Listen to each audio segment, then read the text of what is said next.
la polidipsia primaria, diabetes insípida gestacional, así como el diagnóstico con base en el algoritmo diagnóstico, que es lo que debemos realizar, así como algunas pruebas terapéuticas que nos ayudan a determinar si es diabetes insípida y el tipo, y si es Ya. completo o incompleta Ah, esta ya. enfermedad, y el tratamiento.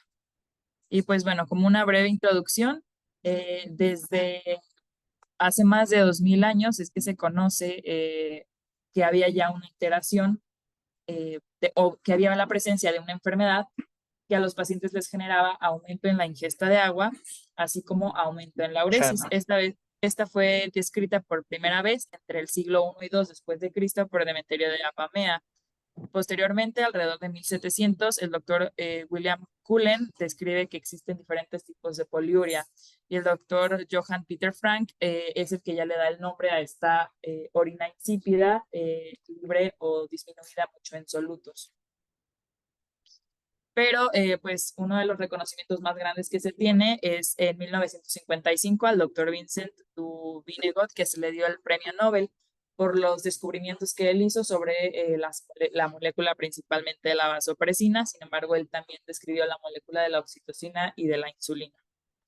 Entonces, y pues unos avances más recientes que ha habido es que hay un grupo de estudio que propone el cambio del nombre de diabetes insípida por el de deficiencia de arginina vasopresina.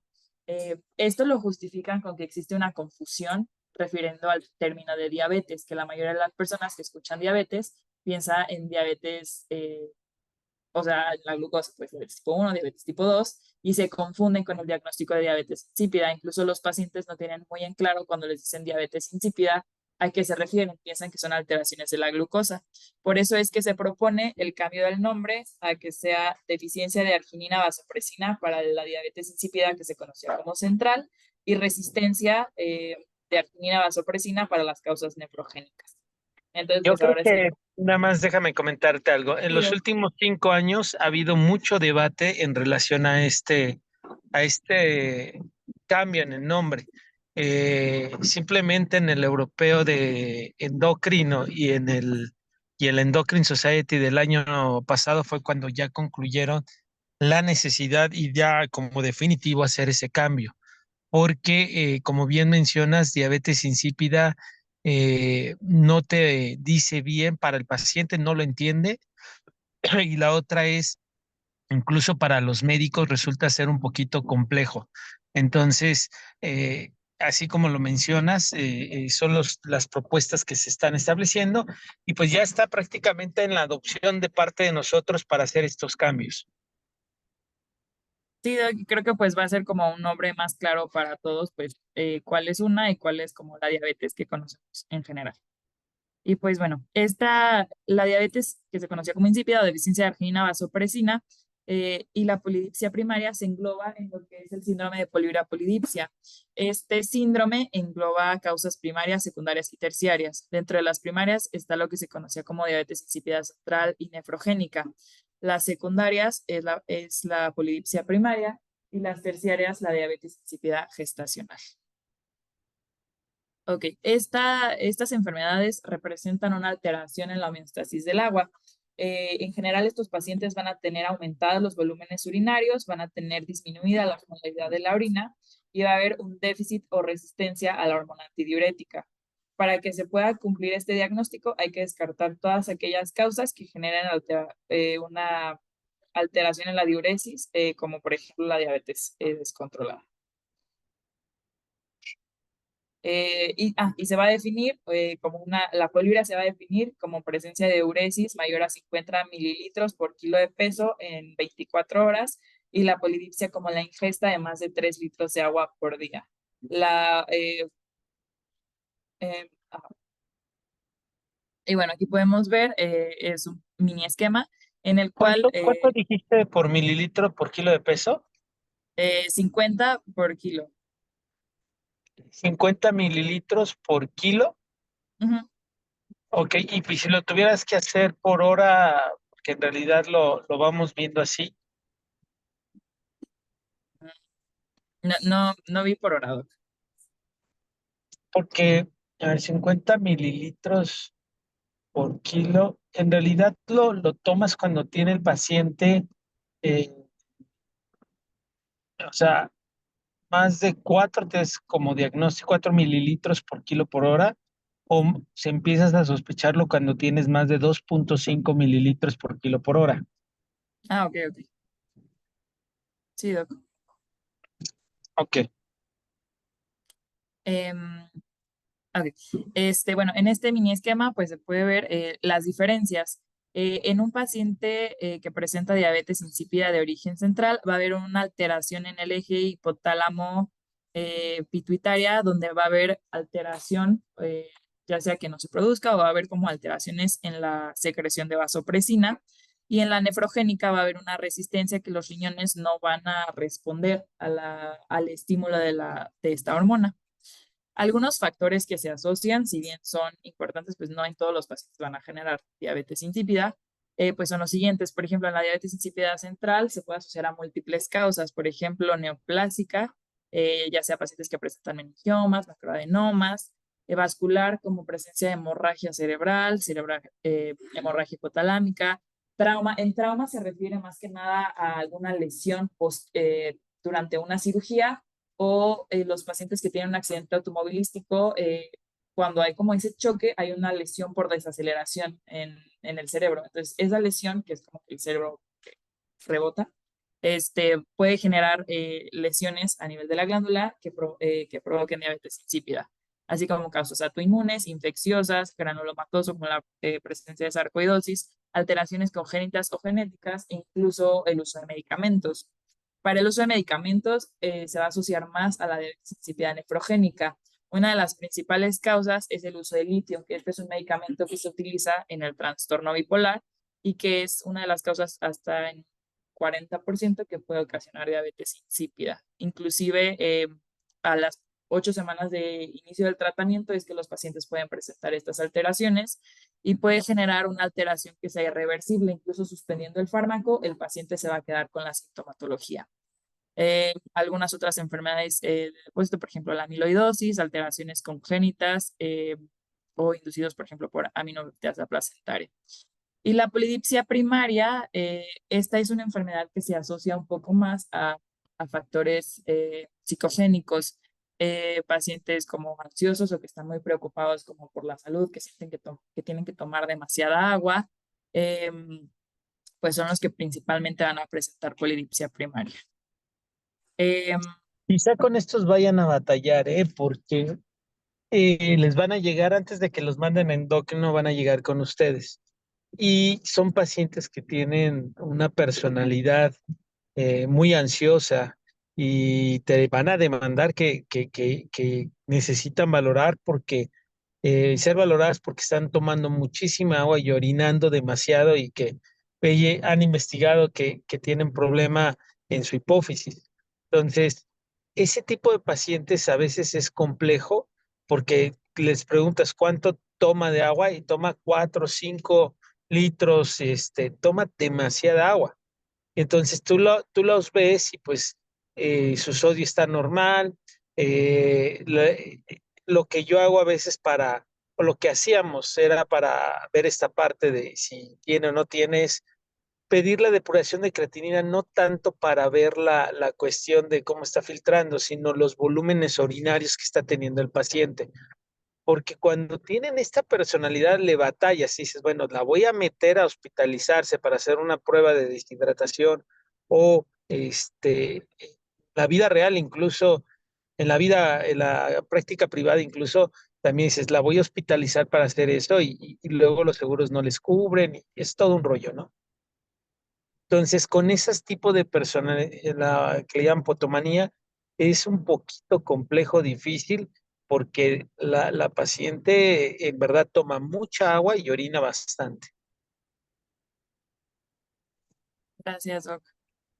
Y pues sí, esta es otra tablita que nos habla como sobre las causas de la polidipsia primaria, pero siempre pues las principales son estas dos, son aquellos pacientes que tienen como esta percepción como de que son entusiastas de la salud y toman demasiada agua o una toma de agua compulsiva, algo que pues ya es como un poco más patológico. Y pues si son pacientes que aparte pues tienen de forma concomitante diabetes, ansiedad, depresión y trastorno obsesivo compulsivo. Hablando un poco sobre la epidemiología, pues es una enfermedad que no es muy frecuente, la prevalencia es 25,000 personas. Existen pocos estudios como que geográficos sobre esta enfermedad, pero se puede presentar a cualquier edad, tiene una incidencia muy similar entre hombres y mujeres y la edad de presentación pues va a depender mucho de la causa de la enfermedad. Las causas hereditarias pues tienen una aparición más temprana, las adquiridas ya en la vida adulta. Hablando un poco sobre la fisiopatología, primero hay que conocer cómo es la regulación o la homeostasis del agua en el cuerpo.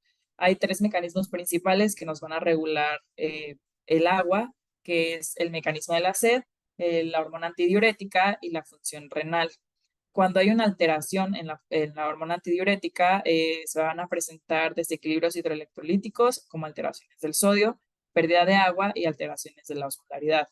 Em, Unos mecanismos de retroalimentación que ayudan a nuestro organismo normal a mantener esta homeostasis es el aumento de la osmolaridad. Cuando hay una deshidratación, se va a aumentar la osmolaridad. Asimismo, los cambios en la volemia o en la presión arterial, ya sean cambios como mínimos desde un 5 a un 10%, activan los vasoreceptores y esto promueve la secreción de la ADH. La ADH actúa sobre la acuaporina 2. Esta es, bueno, el receptor de la acuaporina 2 se encuentra en la membrana vasolateral de los túbulos colectores de la nefrona. Y aquí lo que hacen es que, pues por diferentes mecanismos, van a activar la denisciclasa, lo cual, a- eleva los niveles de proteína sinasa A y van a fosforilar el canal de la acuaporina 2. Este se va a expresar en la membrana apical de la célula, pues del túbulo colector, y lo que va a hacer es que en su función normal ayuda concentrando la orina, es decir, reabsorbe agua y saca solutos. Sin embargo, cuando esta no funciona, lo que va a hacer es que la nefrona va a perder la capacidad de concentrar la orina y va a salir una orina muy diluida. Eh, y bueno, ya aquí en la enfermedad, pues dependiendo de la causa es donde va a estar más bien a la alteración. Si es central, va a haber una alteración en la secreción o en la función de la hormona antidiurética. Si es en el riñón, pues va a haber una resistencia a la acción de la hormona antidiurética o una alteración propia, ya sea de la acuaporina 2 o de los receptores de la hormona antidiurética o arginina vasopresina. Ok. Dentro de la diabetes insípida central, pues puede haber varios mecanismos que la provoquen. Por ejemplo, lesión axonal de la glándula pituitaria, degradación retrógrada que genere muerte de las células que producen la hormona erginasa-sopresina, alteraciones autoinmunes que promuevan la inflamación de la glándula, destruyendo las neuronas que producen esta hormona. Y pues todo esto pues va a conllevar con una alteración en la secreción y producción de la hormona antidiurética. En la diabetes insípida nefrogénica por litio, que es lo que les comentaba, es el efecto adverso renal más frecuente que tiene el litio. Se ve mucho en los pacientes, les digo, se ve desde el inicio del tratamiento, desde los primeros 2 meses, se puede ver que los pacientes ya tienen poliuria, polidipsia, porque el litio se va a reabsorber en el túbulo colector, en las células principales, y va a ser absorbido por la acuaporina 2, alterando su función. Entonces, por esto es que el paciente pierde la capacidad de concentrar la orina. En la diabetes nefrogénica hereditaria existen múltiples mutaciones, incluso, por ejemplo, en la mutación del receptor de la hormona angiotensina vasopresina, se han visto que pueden ser incluso más de 250 mutaciones y pueden verse ligado al X, en el cual pues va a haber una resistencia completa a la hormona. O también pueden ser mutaciones en el gen de la acuaporina 2. Se pueden presentar de diversas formas, ya sea autosómico recesivo, autosómico dominante. Se ha visto que hay incluso más de 60 mutaciones descritas en la literatura que pueden afectar la porción carboxiterminal de la acuaporina 2. Otros síndromes más raros, por ejemplo, es el síndrome de Wolfram, que es una enfermedad neurodegenerativa de herencia autosómica dominante y esta se caracteriza por diferentes alteraciones endocrinas. El paciente puede presentar diabetes tipo 1, diabetes insípida, pero también va a presentar otras alteraciones como lo que es degeneración del nervio óptico e hipoacusia neurosensorial. Aquí va a haber una mutación puntual en el gen que codifica a la proteína wolframina, en la cual se encuentra localizada en el retículo endoplasmático. Es transmembrana esta proteína y pues va a alterar este, ¿cómo se llama? La sensibilidad a la acción de la hormona arginina vasopresina. Y otro mecanismo por el cual se da esta alteración ocurre en el embarazo. En el embarazo la placenta genera una, ¿cómo se llama? Una sustancia que destruye la vasopresina que se llama vasopresinasa. Esta se va a presentar a partir de la semana 10 de gestación y puede incrementar sus valores máximos hasta el tercer trimestre. Esta puede resolverse o puede condicionar pues que la paciente se quede con esta enfermedad, pero ocurre pues por la formación placentaria de esta enzima que degrada a la hormona. Y algo también, bueno, que se me hizo interesante en la literatura es que existe una alteración muy similar por el consumo de cerveza. El consumo de cerveza, excesivo de cerveza, se llama fotomanía a la cerveza, la cual genera una hiponatremia pues por su consumo excesivo. Aquí se va a observar que los pacientes que tienen un alto consumo también van a tener una disminución en la ingesta de solutos y va a provocar una orina hipotónica.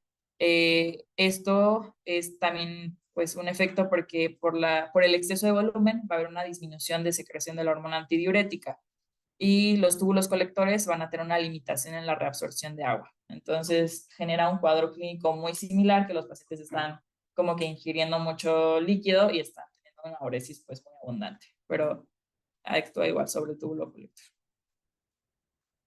¿Cómo se realiza el diagnóstico?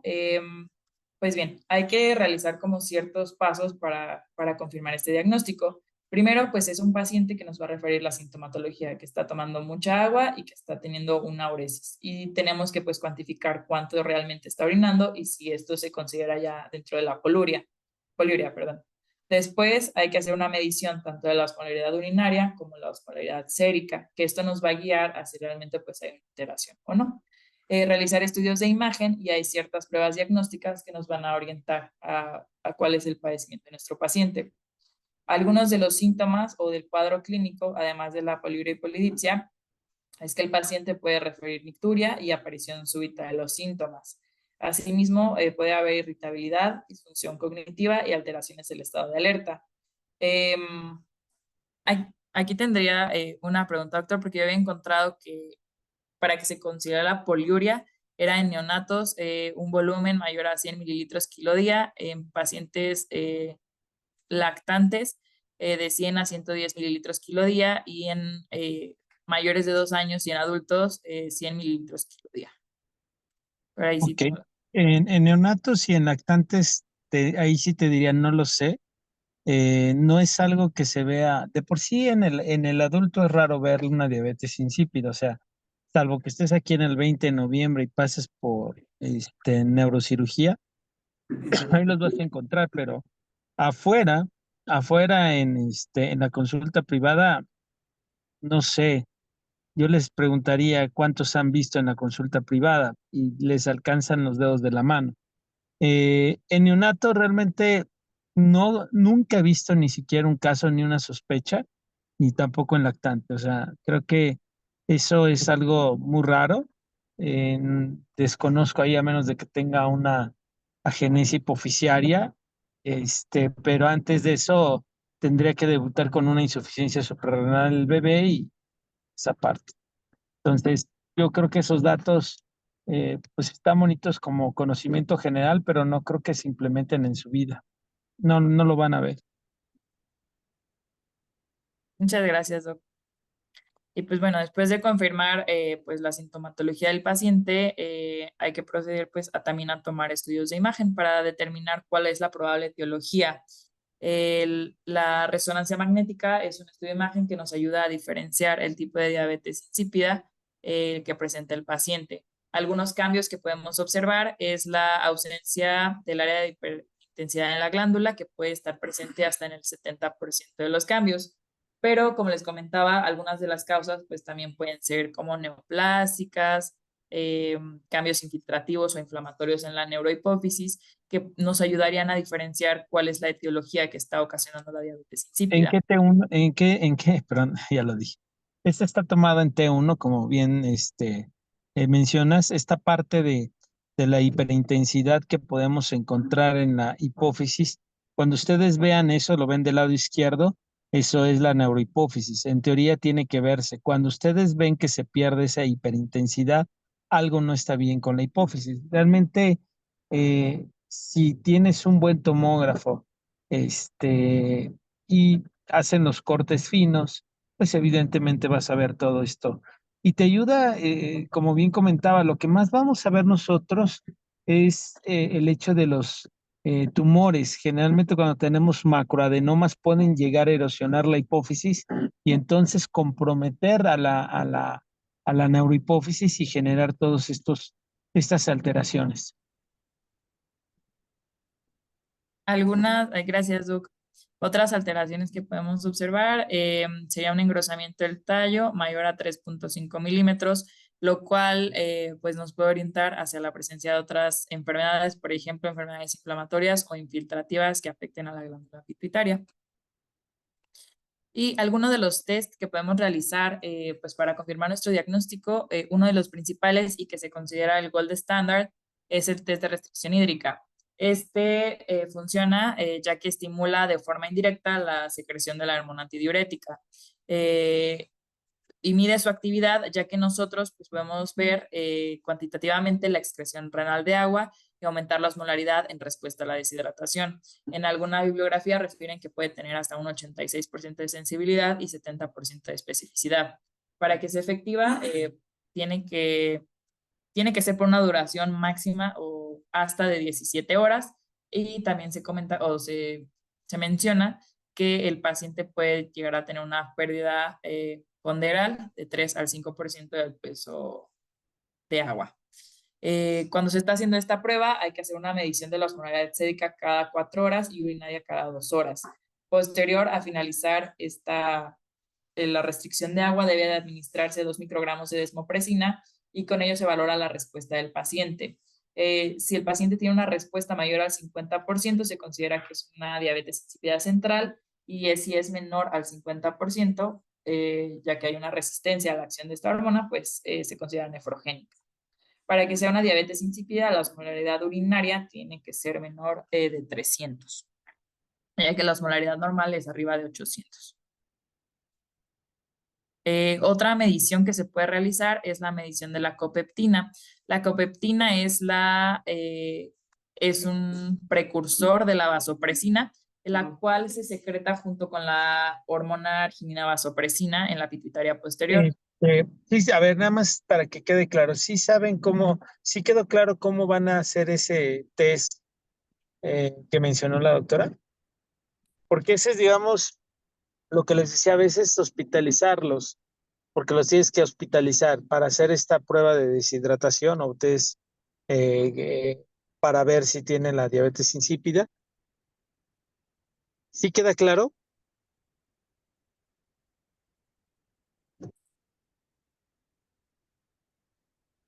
De entrada tienen que restringir la ingesta de líquido, o sea, se suspende, lo pesan, toman signos vitales y cada 2 o 4 horas están tomando, obviamente tiene que ir recolectando la orina y ustedes van viendo los signos vitales, van viendo la densidad urinaria, lo van pesando porque evidentemente el paciente puede eh, perder peso si está teniendo una poliuria importante. Entonces vas viendo los volúmenes urinarios.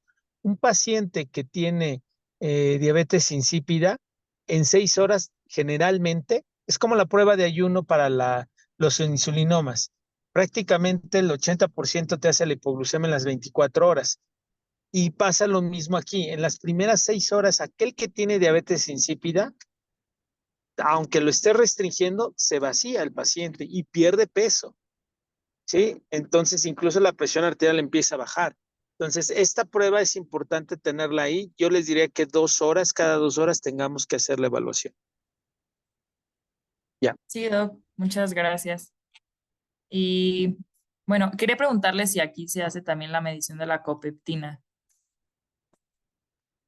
No, no, no se hace. Ah, No. ok. Gracias, porque bueno, también es una opción en lugares donde se tenga el recurso, pues es una medición, o sea, es una molécula que tiene una mayor estabilidad en el plasma y se correlaciona directamente con los niveles secretados de arginina vasopresina. Entonces nos ayuda a estimar de una forma indirecta la secreción o no de esta hormona. Y otra opción es la infusión de solución salina hipertónica.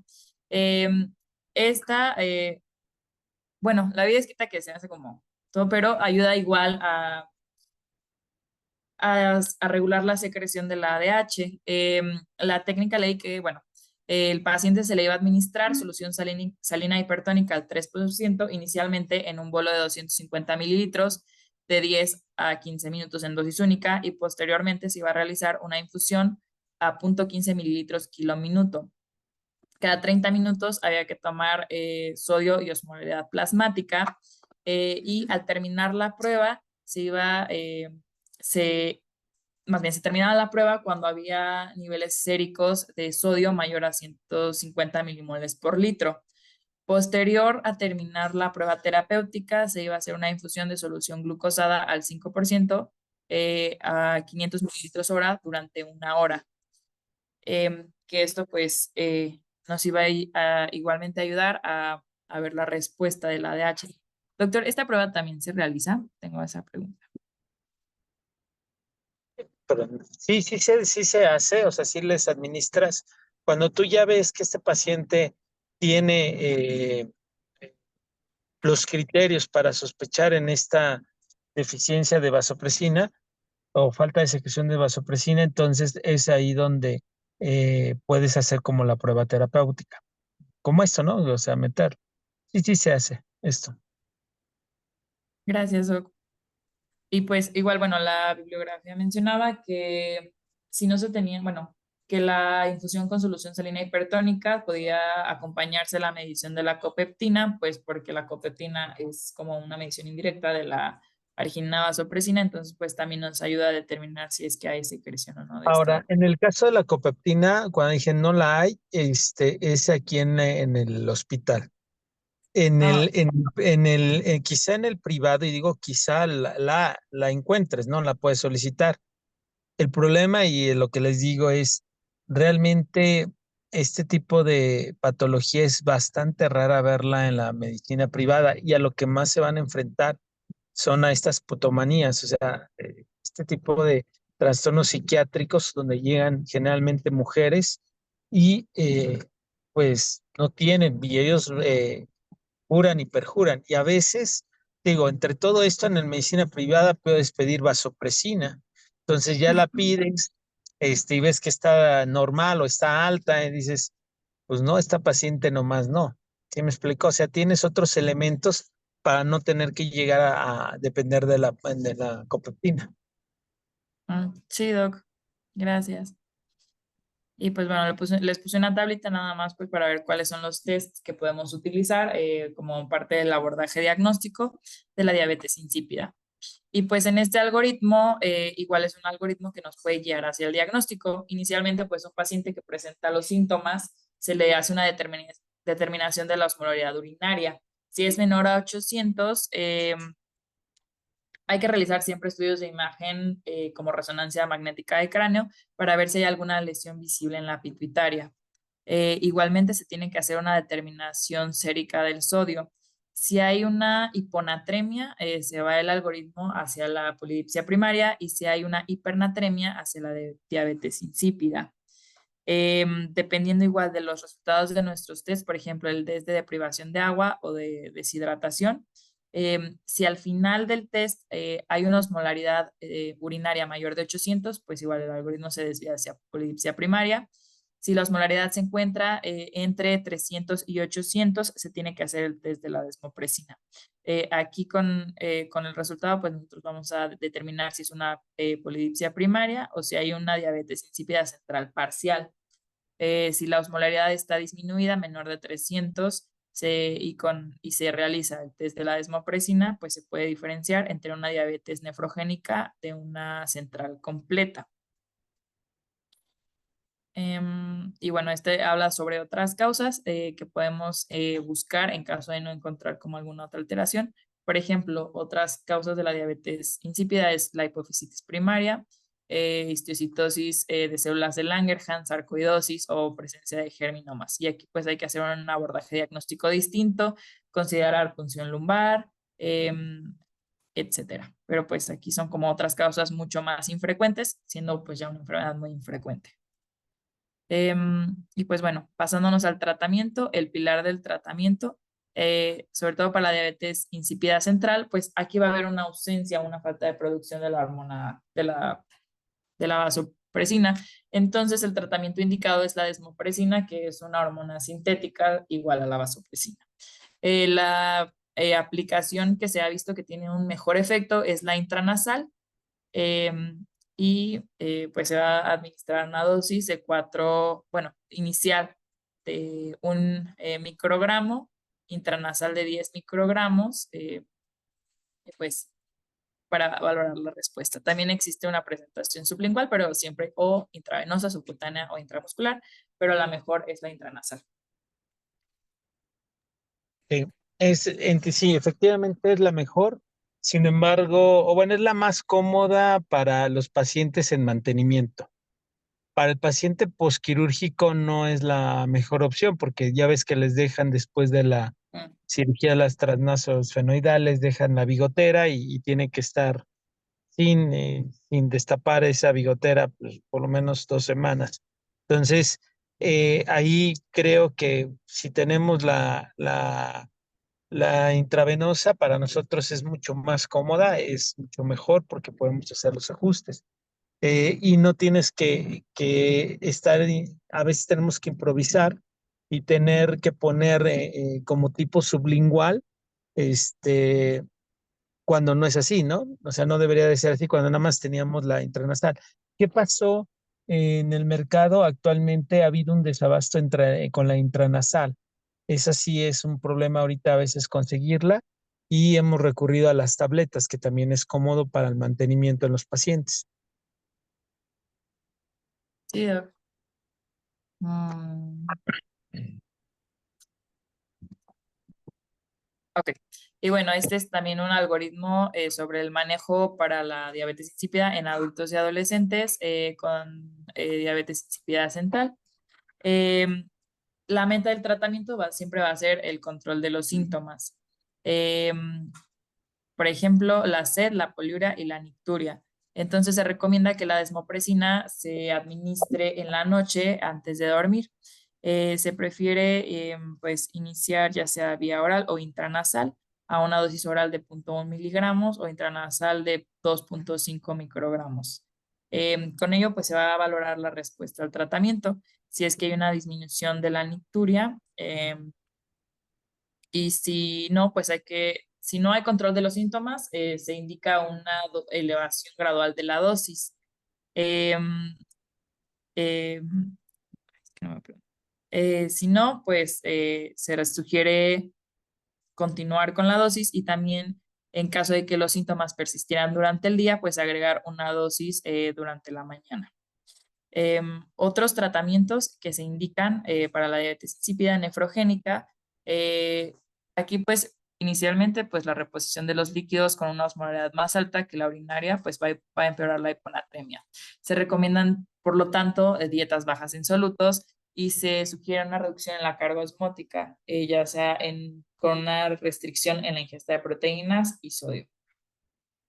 Aquí van a estar indicados los diuréticos tiacídicos, los cuales tienen un efecto incrementando la natriuresis. Y de primera línea se considera la hidroclorotiazida en una dosis de 2 a 4 miligramos por kilo, dividido en 2 dosis. Otra opción es el amiloride. Sin embargo, pues una complicación que puede ocasionar es la hipocalemia. Y este se puede dar a una dosis de 0,1 a 0,3 miligramos kilo día. También se pueden indicar los inhibidores de síntesis de prostaglandinas como la indometacina. Este tiene un efecto al incrementar la osmolaridad urinaria y reducir la excreción de agua. Y pues es todo lo que encontré sobre el tratamiento, doctor.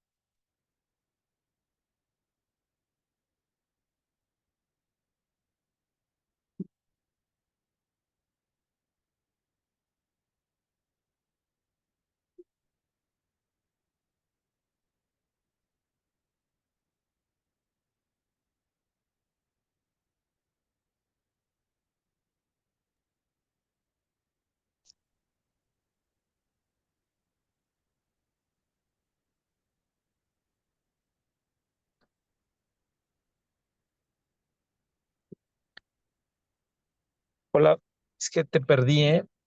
Perdón, bueno, mencionaba que para la diabetes insípida central era el tratamiento con la desmopresina y para la nefrogénica se utilizaban los diuréticos como los diacídicos, la amiloride o también se recomendaba la indometacina. Ah, una recomendación es cuando ya hicieron el diagnóstico de la diabetes insípida, traten de ponerla y van a empezar el proceso de la titulación de la dosis, traten de ponerla en la noche.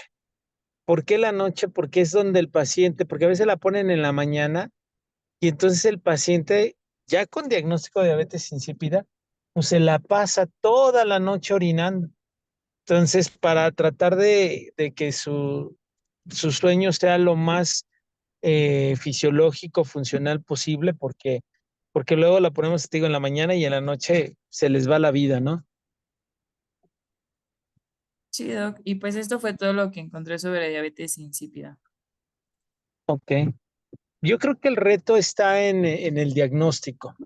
Es ahí donde, pues, es difícil a veces la sospecha clínica y las herramientas que tienes, hablando del hospital público, ¿no? Porque te llegan así los pacientes para valorar si no tiene diabetes insípida, porque no hay endocrinólogo en el segundo nivel, y entonces, pues, ahí tienes que empezar todo el abordaje.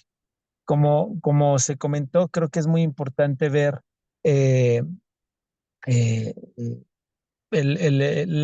digo, esta parte de los volúmenes, la cantidad, la diuresis que se tiene aproximadamente con este cálculo que haces, porque no los metes todos luego a hospitalizarse, o sea, no llegan y con sospecha de diabetes insípida y, bueno, le voy a hacer la prueba de deshidratación, eso no haces. Entonces pides esos laboratorios para ver el volumen urinario, sodio, potasio, densidad urinaria. Y ya con base en todo esto, si tú ves que los volúmenes urinarios están muy elevados, les reitero, algo que te hace sospechar mucho, así mucho, mucho, muy probablemente es cuando tienen un volumen urinario de más de 4 mililitros eh, este, eh, por kilo por hora, ¿no? En el caso de que puede empezarse a hacer la sospecha arriba de 2.5. Entonces, con eso lo vas a ir viendo. Y ya con base en esto, tú tomarás la decisión. Obviamente, verás que la densidad urinaria está generalmente abajo de 1.010. Más frecuentemente lo vas a encontrar en 1.005, ¿no? Ahí es cuando tú dices, esta parte. Y bueno, ya haces el cálculo de la osmolaridad urinaria porque a veces no tienes la posibilidad de que lo midan en el hospital, entonces haces el cálculo y con base en esto ya tú tienes los criterios para poder decir, no, si este paciente tiene diabetes insípida, tengo que hacer esta prueba de deshidratación. Sí, doc, muchísimas gracias. Pues estamos en contacto, nos estamos viendo, que estén bien y me despido. Bye, doc. Bye. Gracias, Master. Nos vemos. Nos vemos, Luis. Bye. Bye.